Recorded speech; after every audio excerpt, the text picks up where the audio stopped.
السلام عليكم ورحمة الله وبركاته. ازيكم يا اخواتي؟ عاملين ايه؟ يا رب تكونوا بخير وصحة وسعادة يا رب. لو اول مرة تشوفوا القناة بتاعتي انزلي دوس على اللايك والاشتراك في القناة، وما تنسيش تعملي لي كومنت حلو زيك وتصلي على الرسول في الكومنتات علشان خاطر تاخدي حسنات واخد انا كمان معاكم. الفيديو النهاردة مختلف خالص. الفيديو النهاردة روتين. يعني ايه روتين؟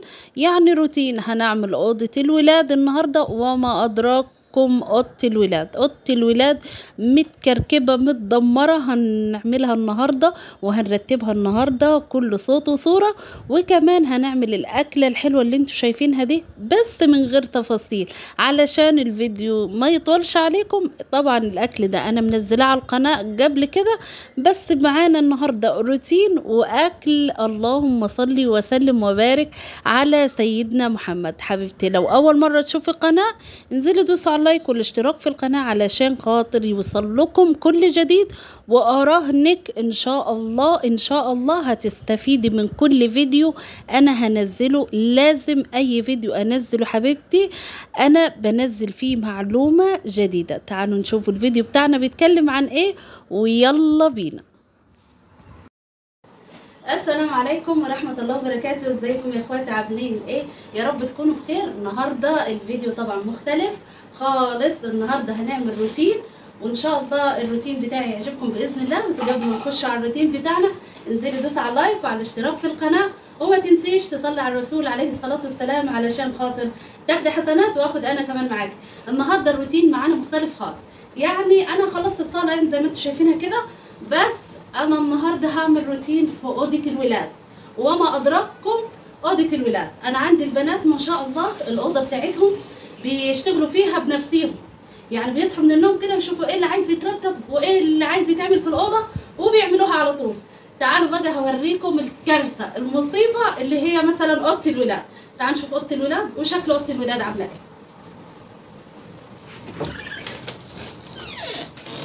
دي ما شاء الله زي ما انتم شايفين الاوضه يعني جلبان خالص. عندي هنا الاوضه مقلوبه خالص بحكم المذاكره يعني بتاعتهم، الله يعينهم، فهم ما بيعملوش حاجه بصراحه. فانا قررت النهارده افاجئهم. هم في الدروس هيجوا ان شاء الله، انا بعملها لهم على طول، بس النهارده هعملها لهم بنظام مختلف خالص، وان شاء الله الروتين يعجبكم باذن الله.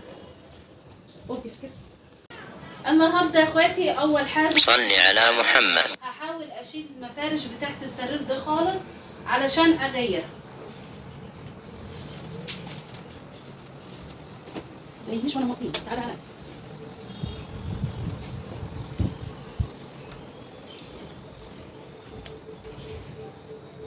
حتى الشرابات ده انا معايا محمد ابني طبعا مشترك في الكوره، فحتى الشراب بتاعه على السرير.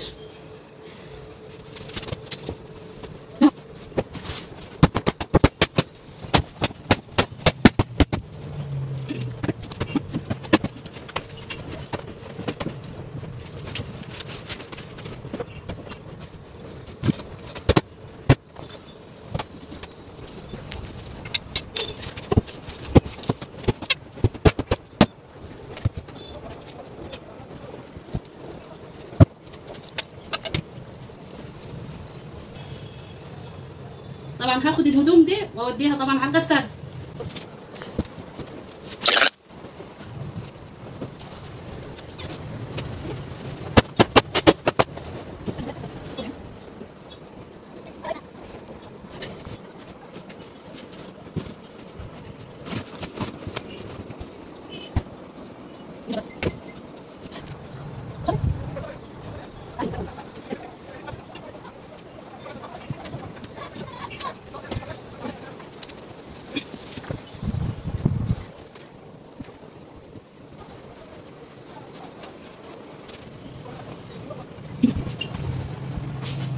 طبعا خلصنا اول فرش حبايبي. طبعا السرير زي ما انتم عارفين المفارش دي ما بيبقى لهاش لا مخدات كبيره ولا صغيره، فانا بحاول ايه انظم لهم اي حاجه يعني.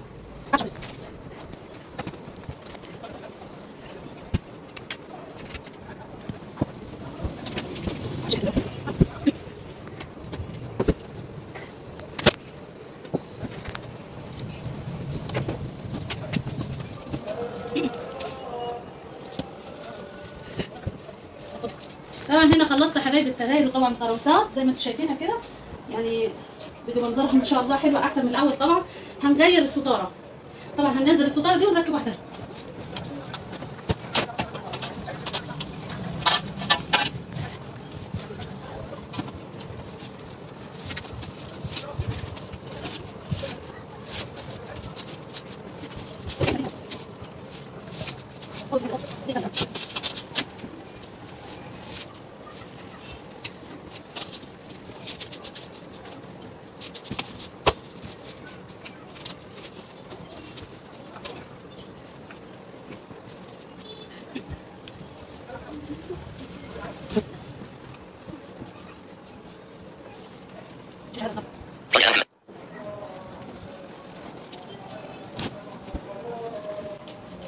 كده يا حبايبي ركبنا الستاره، كده فاضلناش غير مسيح الارض بس.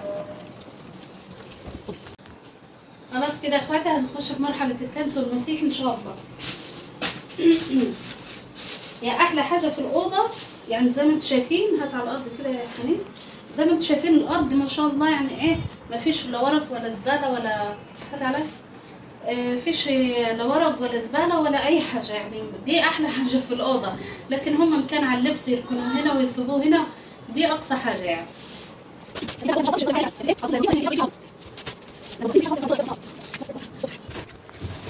طبعا يا اخواتي انا هنا خلاص خلصت كنيس، وعندي هنا المسيح. طبعا انا بجيب اللي هي منظفات الارضيات والروايح بتاعت الارضيات والكلام ده كله، بس طبعا خلصان من عندي هنا اللي هو ايه، اللي هو بيتحط في الغسيل، اللي هو الدوني اللي بيتحط في الغسيل، اللي هو اللي ليه ريحه. فانا عادي ما فيش مشكله بحط منه شويه في الميه علشان خاطر يديني ريحه عطره للاوضه، فانا عادي بستخدمه عادي ما فيش مشكله يعني. لو ساعات احطه في شويه ميه وارش كده على السجاده، او امسح بيها السجاده بالفرشه، وبيدي ريحه شقه فظيعه.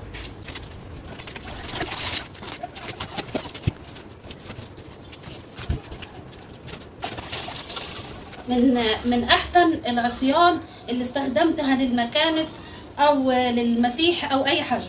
يعني بص دي مش عصايه، دي نظام حديد، نظام حديد، في منها حديد اصلي وحديد لا، يعني يمكن كله اتكسر معايا الا هي، ليها فتره كبيره خالص معايا.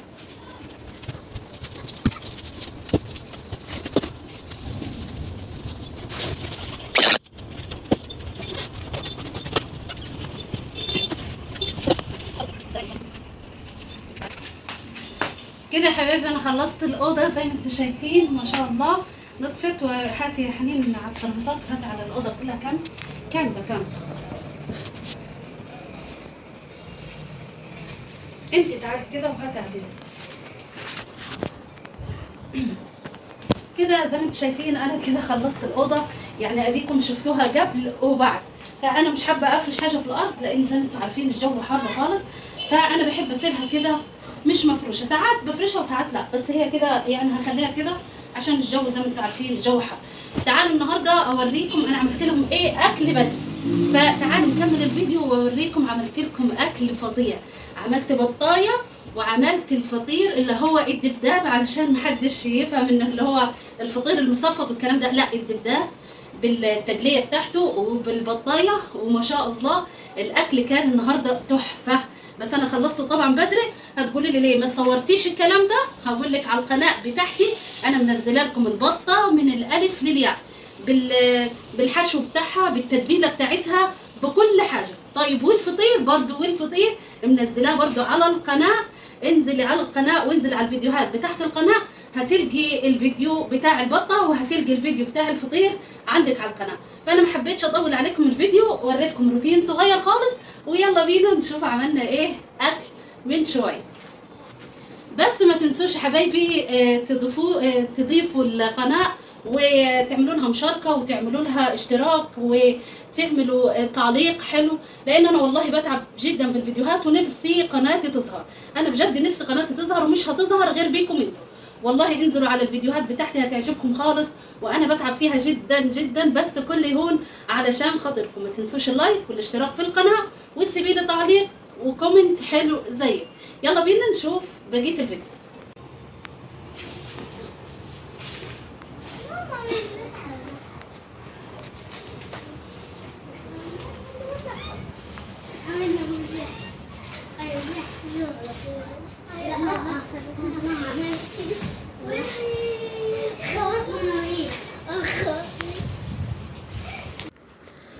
هنا حبايبي البطايه زي ما قلت لكم، انا هنا عامله بطايه اللهم صل وسلم وبارك على سيدنا محمد.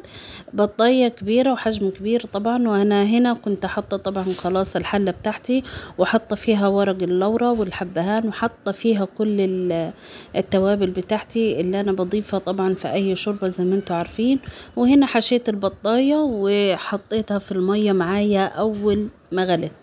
وطبعا كنت محضرة تسبيكة الصلصة، لان النهاردة عاملة على البطاية برضو عاملة اللي هي الفاصوليا.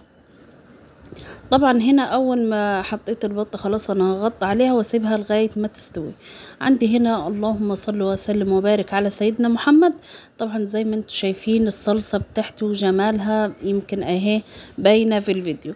زي ما قلت لكم، عايزين اي حاجة تطلع معاكم حلوة وطعمها حلو خلوا الصلصة تاخد حقها تالت ومتلت. طبعا هنا انا بحب احط قرن فلفل حامي في الشوربة علشان بيطعم لي الشوربة بيخليها حلوة جدا جدا. طبعا هنا حطيت الملح وحطيت الفلفل، وطبعا الكزبرة بتاعتي. طبعا دي الحاجات دي بضيفها طبعا امتى؟ بعد ما الفرخة او الحمام او البطة او ايا كان انا معلق عليه بعد ما بياخد الغلوة الاولى. طبعا انا هنا عملت برضو هنا عندي طشة الملوخية. طبعا عملت ملوخية وعملت فاصوليا وعملت اللي هي التقلية علشان خاطر الدبداب بتاعي. اي حد في الصعيد طبعا عارف يعني ايه الدبداب، طبعا بالنسبة للمصريين اللي هو الرجاج، بس مش الناشف اللي هو الطري. طبعا لما بيكون ناشف طبعا بتسموه انتوا الرجاج، بس احنا هنا عندنا هنا الدبداب طبعا لانه بيبقى هو بس طري يعني. بس فهنا الملوخية بتاعت اللهم صل وسلم وبارك على سيدنا محمد طشيتها معايا وكده تمام. هنا عندي البطاية بتاعتي بسم الله ما شاء الله اهي استوت خالص. طبعا انا حشيتها بالفريك علشان احنا بنحب نحشي ان كان حمام او فراخ او بط، طبعا بنحب نحشي بالفريك او بالرز، بس احنا بنفضل اكتر الفريك. طبعا هنا انا من الصلصة بتاعتي طلعت شوية صلصة وحطيت فيهم جميع البهارات. اي حاجة عندك بهارات، 7 بهارات، الكزبرة، الفلفل، البابريكا، اي انواع بهارات عندك هتحطيها في الصلصة. وطبعا انا هنا بدهن البطاية وش وظهر، بدهنها كويس خالص علشان خاطر تاخد معايا لون كويس.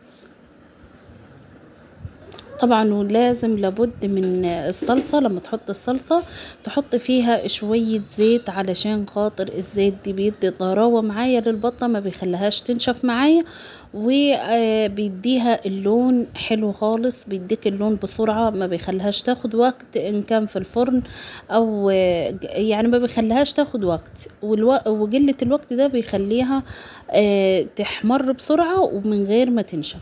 اديكم شايفين بسم الله ما شاء الله اللهم صل وسلم وبارك على سيدنا محمد. الصورة بتتكلم عن نفسها، الشكل، الاكل وطعم وريحة، اللهم بارك. يا رب يا رب الفيديو يكون عجبكم ونال اعجابكم، وتنسوش تعملوا لي اللايك والاشتراك في القناة وتسيبي لي تعليق علشان انا بدعو عشانكم، وان شاء الله تفرحوني الفيديو ده بتعليق حلو زيكم. طبعا اللي عايز يعرف طريقة البط ازاي او يعرف التقلية والدبداب، طبعا انا الفيديوهات دي منزلها على القناة بتاعتي قبل كده، فيديوهات يعني نازلة قبل كده، فانزلي في القناة بتاعتي وهتلقي الفيديوهات اللي يحبها قلبك. بس انا حبيت اختصر معاكم الفيديو لان كان فيه روتين طبعا. ويا رب الفيديو يكون عجبكم، وانتظروني في فيديو جديد. يلا باي باي.